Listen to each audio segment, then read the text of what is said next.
Microphone mishap again, second time. Let me start over, folks. Well, unless you live underneath a rock, yesterday the gaming world was rocked by a seismic event.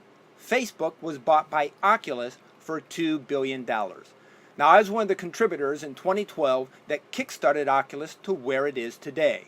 Somehow that trust seems violated. Yes, Kickstarted is no strings attached, but Oculus was just bought by a corporation.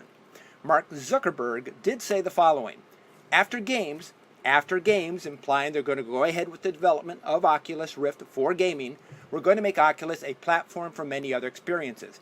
He said, imagine enjoying a courtside seat at a game, studying in a classroom of students and teachers all over the world, or consulting with a doctor face-to-face just by putting on goggles in your home.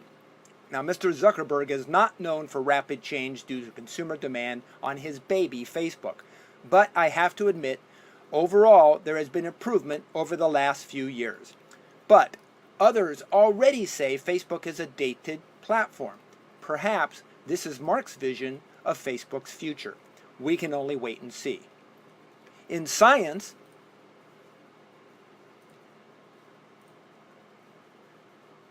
NASA's Ames Research Center astronomer Thomas Barclay has found a planet nearly the size of Earth in the habitable zone of a star in the Milky Way galaxy. Now, unless you're still living under that same rock, that's our neighborhood. Barclay's announcement at the Search for Life Beyond the Solar System conference, which is a conference I'd really like to go to, hasn't been officially published yet, so the details are scarce. We know that 1, it's an M1 red dwarf, 2, it's a Goldilocks planet, orbiting within the zone where liquid water and the assumption life can exist. Its radius is only 1.1 times the size of Earth, and until now the minimum size for a new Earth candidate was 1.4 times. At least 5 other planets are orbiting this red dwarf. Here I have a picture of an artist's rendering of what it would look like, perhaps, if you were standing on the surface of that planet. Pretty coolio. But wait! Planet Quest is NASA's effort to search for new Earths, exoplanets like ours that would probably contain life too. They're doing some really cool stuff like this Sunflower Telescope combo spaceship seeing the actual planets. Let me go and switch to that for you folks.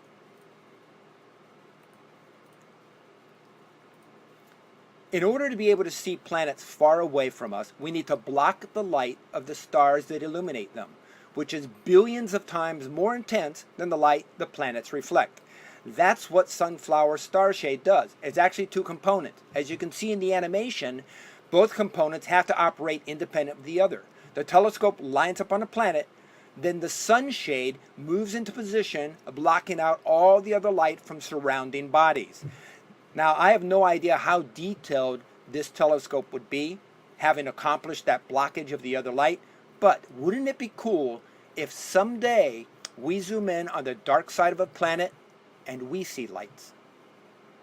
Now, that's all of our SyTech show for today, short and sweet. We're going to go ahead and log out for just a second here and log right back in and do some Titanfall. We'll be right back.